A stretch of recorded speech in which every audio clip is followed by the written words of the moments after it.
Fantastic. So first of all, thank you for joining me. It's a real pleasure to be sort of with you. I have to say, I do miss being in the same room as audiences that I'm presenting to, because to be honest, I pride myself on being able to establish a bit of a conversation with people that I'm speaking to, and it's just impossible to do it in these circumstances. So forgive me if I pitch it all wrong, if you're getting bored.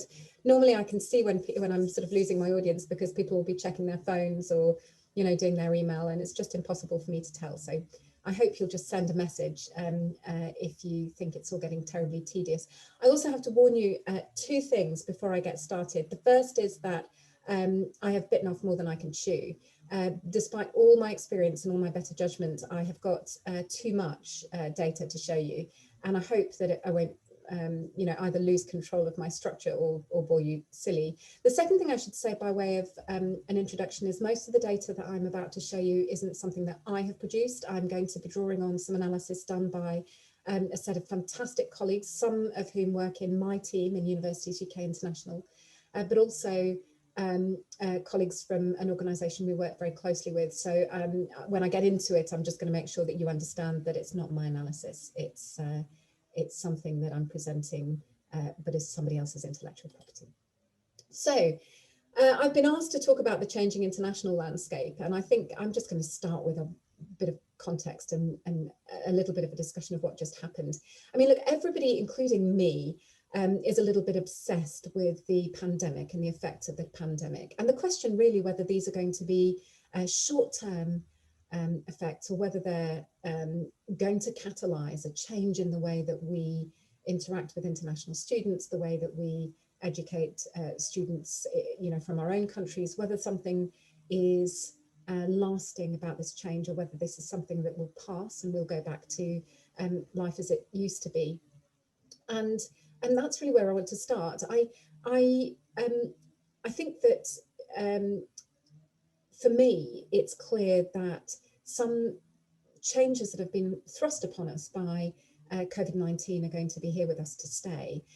Most of us, if we were honest, thought that a transition to a world in which higher education could be delivered at the same quality, with really meaningful opportunities for students to interact with each other and with their professional staff, was a decade away. I mean, we've all seen, if you've worked in higher education in the UK sector or elsewhere, 2 decades of innovation and experimentation, but really, despite lots of people saying that the avalanche was coming, that something was about to sweep away the old ways of teaching and learning, it hadn't happened, and technology was playing an auxiliary role in what was effectively still a predominantly face-to-face endeavour. I think most UK universities would have said that moving from the predominant mode being people in a classroom interacting with a member of academic staff physically, to something in which the majority of students could access learning opportunities irrespective of where they were, was you know, could be a project for most universities that would last several years. Instead, it took, in many cases, 2 weeks. We realised that lockdown was coming in the UK, that the only way we could continue to deliver teaching and learning was by doing it online. And all of those old objections and barriers, and you can't do this and this will never work, all of that got swept away, and we just had to go for it. And of course, many of us in our working lives have had to do the same. And guess what? In many cases, it worked great. I mean, I can see real upsides to this method of interacting with colleagues right around the world, and personal benefits as a result of doing so. And so that change in the mode of learning, that period of really rapid innovation in pedagogy, and I think we're beginning to see this take flight, the pedagogy, the technology available to support that new pedagogy, I think that's here with us to stay. I increasingly feel that not just in universities, but also in our professional lives, that blended is here to stay. And I think that the rapid shift has been accompanied by a change in people's mindset and attitude towards blended delivery. I think there was a sniffiness about blended and online higher education. In many cases, there were regulatory barriers to the recognition of qualifications that had been received by that mode. or a view that it really couldn't be that high quality. Even in my own personal life, I knew that MOOCs were a thing, and I've been talking about them as a policy expert for quite a long time. Never done one until I found myself restricted in the social activities that I could take part in, given the conditions that we're living through. And now I'm really enjoying being able to access that sort of learning that I haven't really been engaged with since I was at university a very, very long time ago. So our perceptions have changed, and I think some of the legal and regulatory infrastructure is likely to change with it. But of course, it's not all upside, and it would be ridiculous and wrong, actually, given the state of disruption and distress and you know, the negative impact that COVID is having, to pretend that any of this is ideal. It really isn't. And I think that we can see, in particular in the international populations who are studying in our universities, real risks of increased isolation. There is a significant investment in universities in the UK in supporting student mental health. Universities have had to do things that would have been unthinkable a few months ago, delivering food to the bedrooms of students because they're unable to go out and do their own shopping. You know, making sure that those opportunities for newly arrived students to do the things you need to do when you arrive the first time in a country, when you are not allowed to leave your accommodation because you're self-isolating. Those have been really big challenges. And I'm really proud to say I think our universities have stepped up. I know colleagues in universities right across the UK who have worked their socks off in order to try and put the needs and interests of students first. And it's not just in the UK, that has happened around the world. But that effort points to some really significant challenges that I think will lead to increased dropout rates amongst newly enrolled students. It will lead to an increased, sadly, an increased mental health crisis, already something that was troubling us, certainly in UK universities. And it will lead to increased inequalities, because we know that our ability to interact with these new forms of learning depend on the digital infrastructure that we have access to. And right from schools up to you know, the lofty heights of postgraduate research students, your access to digital infrastructure will really dictate how much you can make of the new way of working. There will be a lasting social impact of that, there will be a lasting economic impact of that, and it will be with us for decades to come. And then, of course, there is the economic catastrophe that will follow the public health catastrophe. It will happen in the UK, it will happen in many other countries around the world. It will affect all of our quality of life. It will lead to other social and health problems that we'll all have to face. But of course, in the narrow field in which I work, in internationalisation, it will reduce the proportion of people who are able to afford overseas study. It may, of course, have other effects. It might drive people who are looking for a place to shelter from economic downturns into universities. And in fact, in previous economic crises, in the aftermath of the financial crisis in 2008, we saw that. We saw the phrase "any port in a storm" come to mean something in universities as people look to upgrade their professional and academic qualifications in order to be resilient when the economic recovery started to give them labour market opportunities. But all of these things are things that we have to think about. But here am I talking about COVID as though that's the only thing that's going on in the world. And of course, and I hope the little pictures that I've put on my slides give you some sense that it's not the only thing chewing away in my mind. There are other things going on. There's my lovely pictures of polar bears, and it's not just because I like polar bears. If we'd been having this conversation a year ago, I think one of my top messages would be the environmental crisis is upon us in the reality of what happens in the international activities of universities. Students will demand that their universities pay serious attention to the climate cost of internationalisation.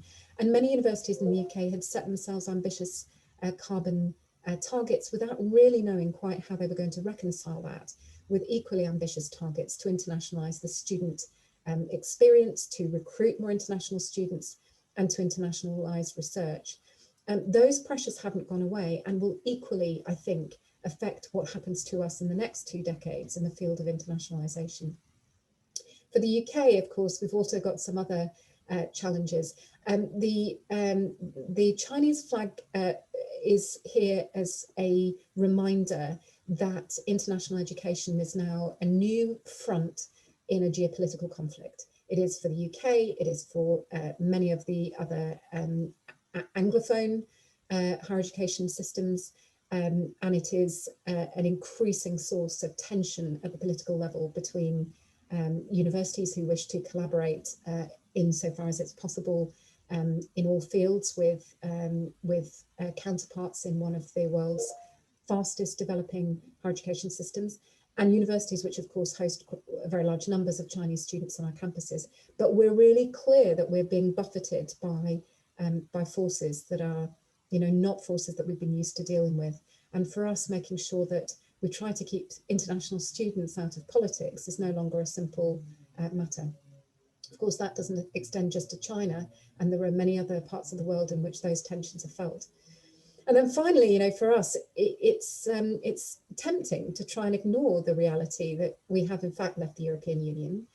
We're coming to the end of the transition period during which the UK has maintained more or less a status quo in its relationships with European counterparts in research collaboration, in student exchange, and of course, up until the end of December, anybody who arrives from the European Union can do so without a visa, and they can build up the right to stay permanently in the UK by registering for pre-settled status and then settled status.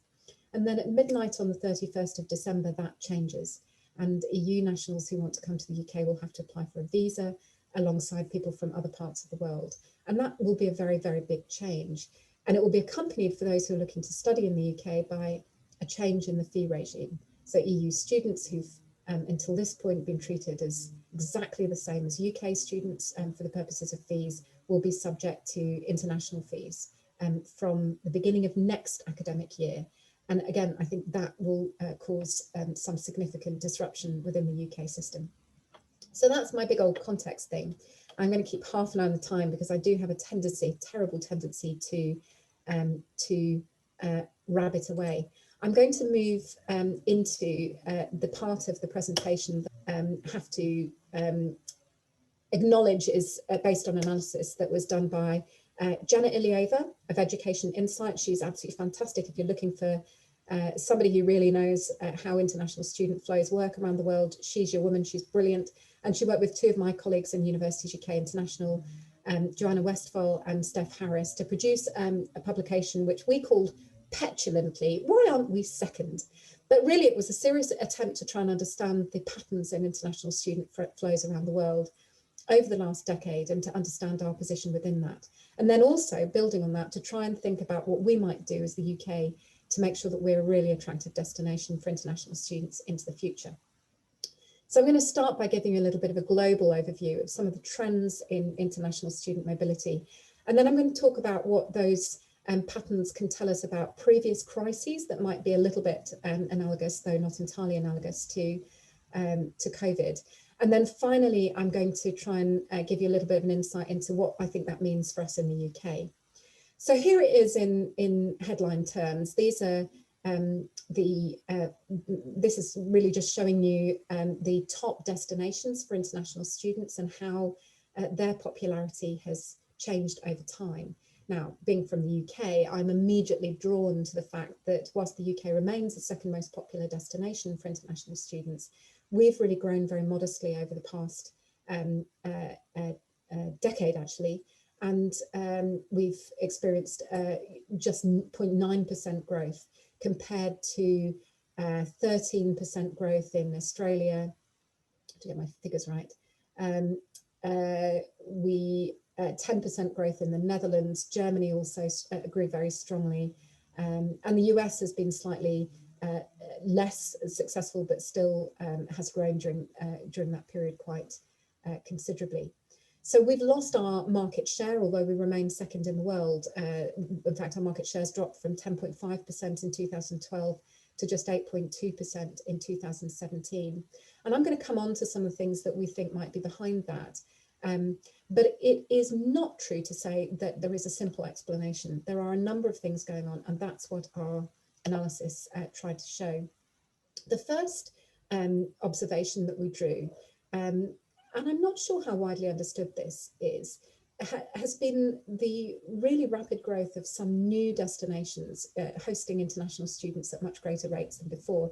So this is one way of looking at that story. This is a graph showing the indexed growth in international students for a number of countries, including countries we wouldn't necessarily think of naturally as significant hosts of international students, places like Turkey, and of course China and the Netherlands. Perhaps people have a wider understanding of their rapid growth. But the largest growth was in fact in Turkey, where international students numbers quadrupled. And I think the patterns that you're beginning to see point to something which is quite important for those of us who enjoy a position of, effectively the incumbents, the big traditional markets for international students. And we're being challenged, I think, as hosts for international students by a much wider range of countries. Yes, Australia has seen exceptionally strong growth, but look at Canada and the Netherlands and of course China. Although I should say that our figures aren't entirely comparable in terms of which students we're capturing within this. So part of the story in terms of the UK stagnation has been losing market share to new challengers, or countries that are hosting much larger numbers of international students than they did in the past. And overall, this is the story. The proportion of internationally mobile students going to North America and Western Europe has dropped, whilst the proportion of international students seeking degrees in East Asia and the Pacific, as well as in Central and Eastern Europe, has grown during that period. This is a trend that I imagine will continue, especially as you see the rise in prominence in internationally recognized rankings of some of the big and very prestigious institutions in Asia, in China, in Singapore, in Malaysia and elsewhere. Another way of looking at this is to look at the net flows of students. And this analysis shows you the change between 1999 and 2017 in the position of a number of markets on this scale of import and export, if you'll excuse the terminology, of international students, showing very strongly that countries like Malaysia, Turkey, Poland and Thailand have become net importers of international students. They've become, they host more students than they send out to study elsewhere. And there are some other countries, and we've picked out here Russia and Japan, who've increased their inbound student flow and have the potential to become really significant regional hubs for international students.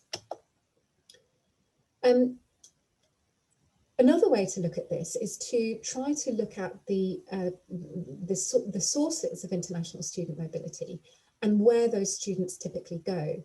And I personally hadn't really understood that there were some very clear patterns. So, for example, the places from which the UK has traditionally drawn many of its students come from really two categories. The category which is in the first column here, headed by China and India, where students tend to be globally mobile.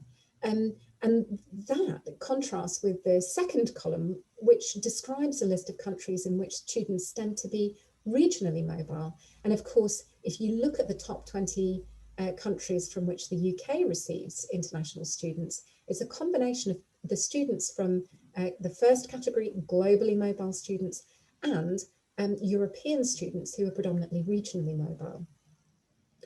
The question, I suppose, is whether or not any of the countries listed in these columns are likely to change their position. Is it the case that as countries like Indonesia and Brazil and Vietnam develop economically, the propensity to study globally will increase? And that might well be the case, but it might also be to do with factors that maybe are less open to influence. So cultural and factors depending on language capability. These things, in a sense, need to be unpicked before you can understand whether the UK has significant opportunities to grow its onshore recruitment from countries like Vietnam and Indonesia, and indeed whether we're likely to preserve the patterns of mobility that we've enjoyed from the countries where there are high proportions of students who are globally mobile. The analysis that I mentioned, Why Aren't We Second, breaks down by host country where their students come from.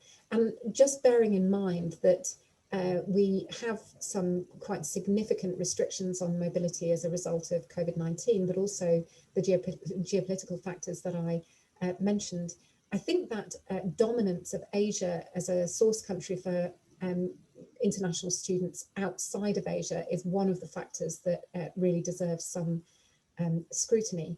You can see, for example, that for Australia, about 87%, sorry, I've lost the figure, I think 86% of their international students come from Asia, and a very high proportion of those from just one country, which is China.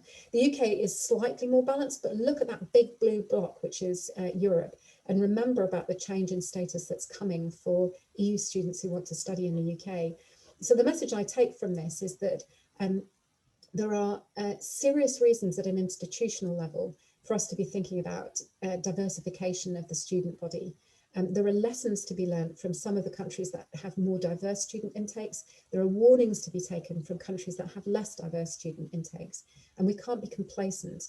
I think the other thing from the student perspective is that diversity is good, and certainly in the UK, we pride ourselves on having institutions which will have 150 countries represented on campus, really diverse global learning communities. And if we mean that, we have to make sure that if you come to a UK university on that prospectus, when you study in a cohort of students, you really are in a diverse and not a homogenous group. I think that's very important for reasons other than sustainability of institutions. I'm going to move on to talking about what we can learn from some of the previous crises that have affected international student mobility, and then try and bring these threads together to imagine what we might see happening in the future in this space. I'm just going to try and keep an eye on time so I don't vastly overshoot. I don't think there's anything like COVID-19 in our lifetimes. There's no equivalent catastrophe which can tell us what the impact of this pandemic will be on international mobility. But it isn't a total waste of time to look at events such as the Asian financial crisis in 1997 to 98, the SARS epidemic in 2013, and the global financial crisis in 2007 and 8. And this graphic tries to illustrate the different effects that those crises have. So you see a very sharp impact from the Asian financial crisis. So both Hong Kong and Singapore numbers dropping by 25% between 1999 and 2000. That's a real shock. I mean, that was at the time was considered to be quite unprecedented. But then the slow climb back. I mean, in looking at Singapore, I think there are other factors affecting the very slow return to growth in Singapore, including, of course, the fact that Singaporean institutions are now, amongst some of the best in the world in some cases. But look also at the SARS epidemic and the very sharp decrease. It had an immediate impact. Numbers dropped by 17% from Singapore, 15% in Indonesia, just 3% in Hong Kong, and 2% in Malaysia. But the bounce back was quite, it was quite fast in places like Malaysia and also to some extent in Indonesia, and much less so in Hong Kong. I think I'm going to come back to Malaysia because the impact of these two crises was lasting in policy terms as well when it came to the way that governments responded. So here's Malaysia as a case study, again with those three crises plotted against what happened to mobility patterns. And the bottom line is that Malaysia used to see a really significant outbound currency flow as a result of the proportion of students who studied overseas. It accounted in 1995 for a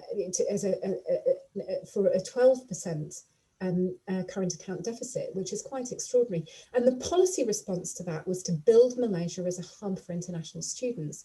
And they did that shortly after the East Asian currency climate. Malaysia set about a deliberate policy of attracting international branch campuses to set up in Malaysia to attract international students to study there rather than going overseas, and of course to retain more Malaysian students.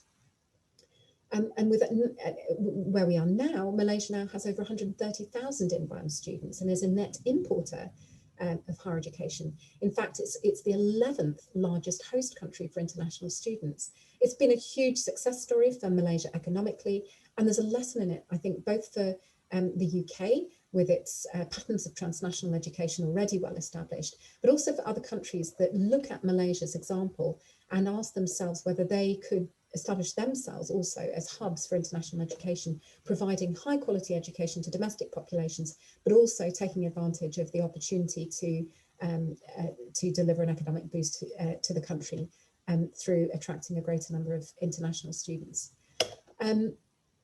So what does all this teach us? The pandemic, it's perhaps far too early in the history of this crisis to draw hard and fast conclusions. But what my colleagues Janet Lieva, Joanna Westphal and Steph Harris concluded is that the pandemic, broadly speaking, was likely to accelerate existing trends that might otherwise have taken decades to unfold. It's likely to accelerate trends such as intra-regional mobility, the expansion of transnational education, and of course, the recognition and growth of online and distance learning. The impact on student mobility will depend to a great extent on factors such as how long the restrictions around travel go on for, what lasting effect it has on the provision of things like international flights, what effect it has on insurance providers and their willingness to cover students who go overseas to travel. It will depend also on the speed and the uptake of a vaccine. And we heard last week that China has already offered a vaccine to outgoing international students. It's, as far as I understand, a vaccine that is still in its third phase trials, but it has been offered to international students from November. That could be a game changer. But on the other hand, we are going to see economic damage that will limit the affordability of international study. And I think that will push providers in countries like the UK to take their higher education offer increasingly to the places where those students are, potentially at a lower cost, and of course with a much lower financial return to the home institution, which is likely to mean that we have to rethink to some extent the way that we're constructing universities' financial plans. The upside of that is, I think, that some of the traditional or historical reluctance in some countries to recognising transnational higher education as equivalent in quality to that provided by host institutions or home institutions in other countries, and of course the recognition of online learning, I think that will accelerate. And it's our job, I think, in bodies like mine to encourage, through the use of evidence, the wider recognition of the value and validity of online education.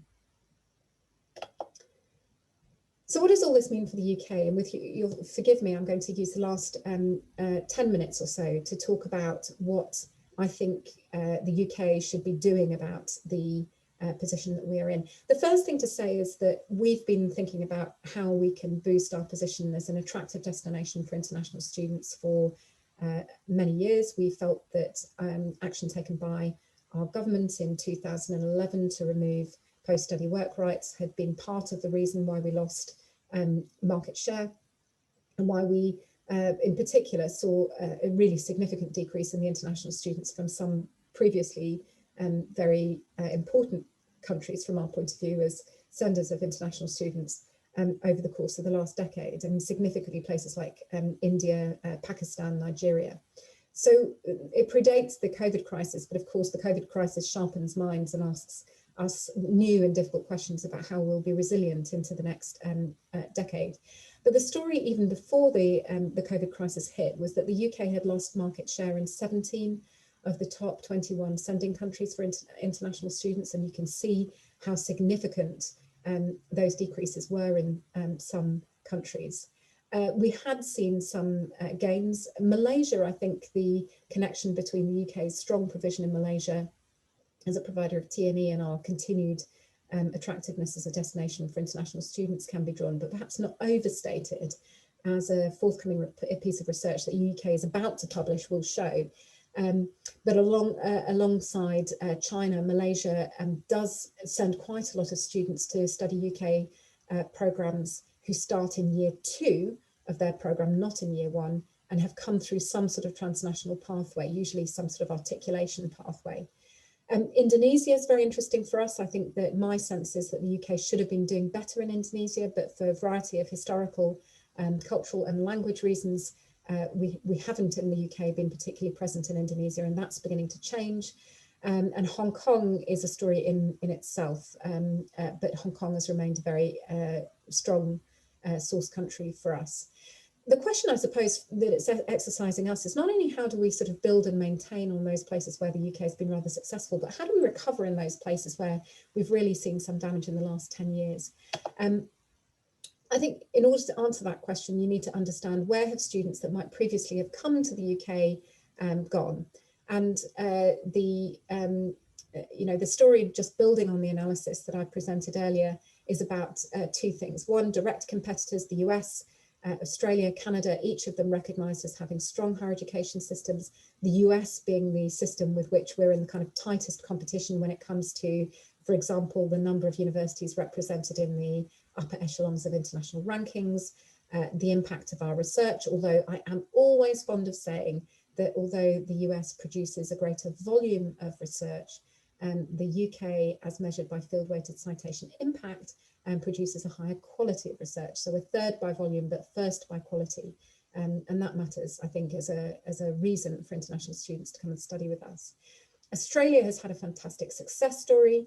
It's had a kind of government strategy which has been right behind its international sector until, I would say, the COVID crisis hit.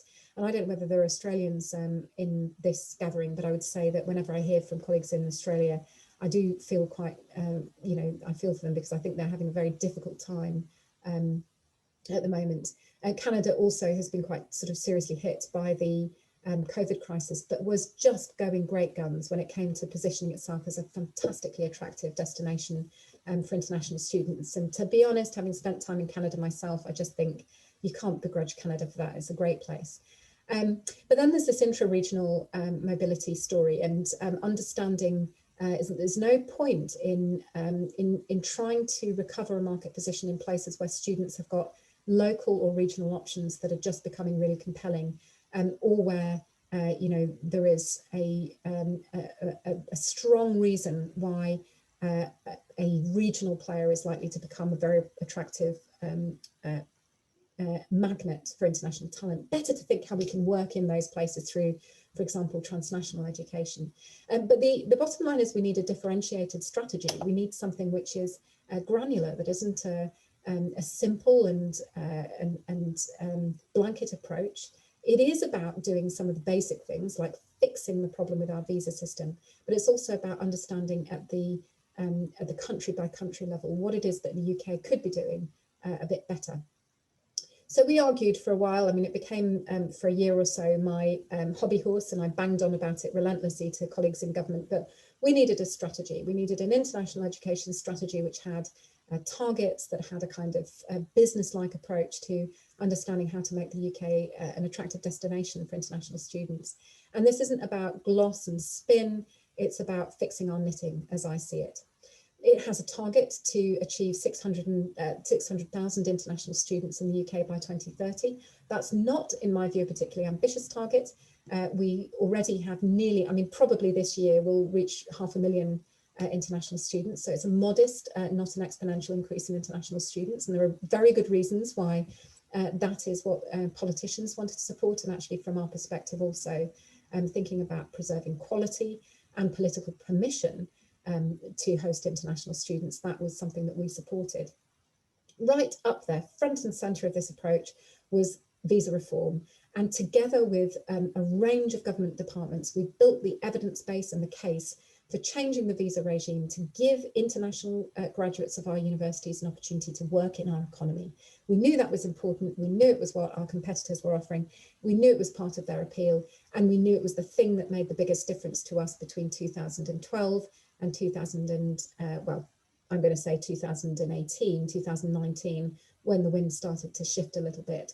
And we secured that in September last year with the announcement by our Prime Minister of the new graduate route, which will allow international students to stay and work in the UK for 2 years after they've graduated. And that will be extended to 3 years for people with PhDs.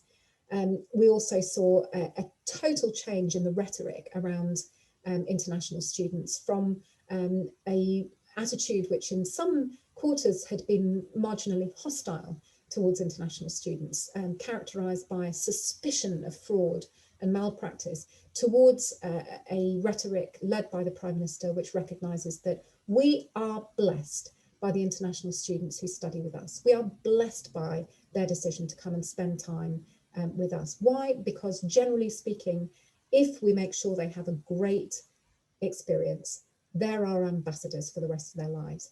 And we understand, I think, far more deeply as a country the incredible value of that network of people with whom we've got opportunities to develop relationships academically, economically, diplomatically, and socially. And I think that really has shifted the understanding in the UK, as of course has the understanding that as an economic sector, education is one of the sectors with the most room to grow in the UK. We've got a very strong reputation. There is, at least up to this point, I think we can say strong reason to believe that the number of globally mobile students will continue to grow. And therefore, we've got no excuse, I think, for not maintaining our position as a hugely attractive destination for that growing number of students.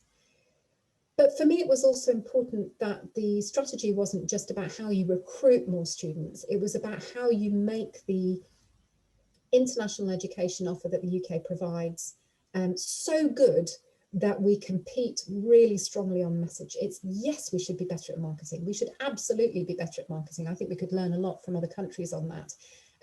But fundamentally, students follow quality, and that's what we have to pay attention to. I'm going to just end my talk in a moment with a short insight into some of the things that we're concentrating on there. But we also, I think, had a strategy which was quite holistic, which understood the complementary role of transnational education, and which understood the possibilities that are opened up by government-to-government interaction. And in that vein, government appointed an international education champion. He is Professor Sir Steve Smith, who's recently stepped down as the Vice-Chancellor of the University of Exeter. He was my boss until he stepped down at the end of August, and he is going to be a great and vocal champion for bilateral cooperation in education, which is good for both ourselves and for the countries that we work with, and that's going to be very important. Finally, I would say this document is a team effort. It's us as a university sector with private schools, with education technology companies, with providers of further education and vocational education, coming together to work with our government departments to try to make the UK as successful as possible in this sphere. It's a team effort. And in fact, just this morning, I had a call with my counterparts from those other education sectors. We meet monthly and we try and put our heads together to work out what we can do together to make the UK as successful as possible. But what about us in UKI? I mean, we've got a lot of responsibilities under that strategy, and we're working with government on all fronts. But one of the things that I said when that strategy was being drafted that I wanted us to be charged with was looking at how well we take international students and turn them into successful graduates. because it seems to me that when people make a very significant a financial commitment to studying internationally, they're doing so predominantly, the studies show, because they expect that to give them a career boost, to give them a lifetime career advantage.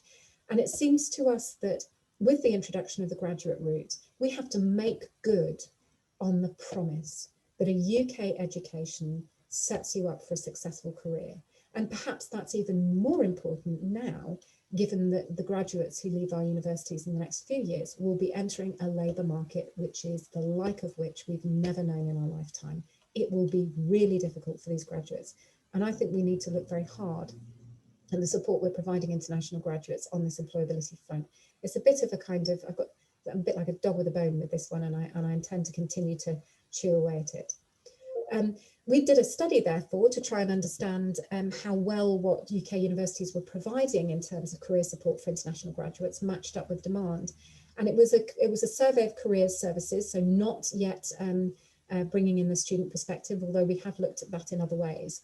But here are some of the headline findings. So we asked these careers services to tell us how high demand was for support from international graduates, and also whether they felt able to meet that demand from international students. Now, you have to caveat this by saying I don't think anybody in any professional sphere asked by somebody who might have an influence on the resources they have to do their job, whether they feel they're adequately resourced. Most of us will say no. I mean, if my boss asked me, would I like, another £500,000 to expand our team, I would say, yes, please, that would be lovely.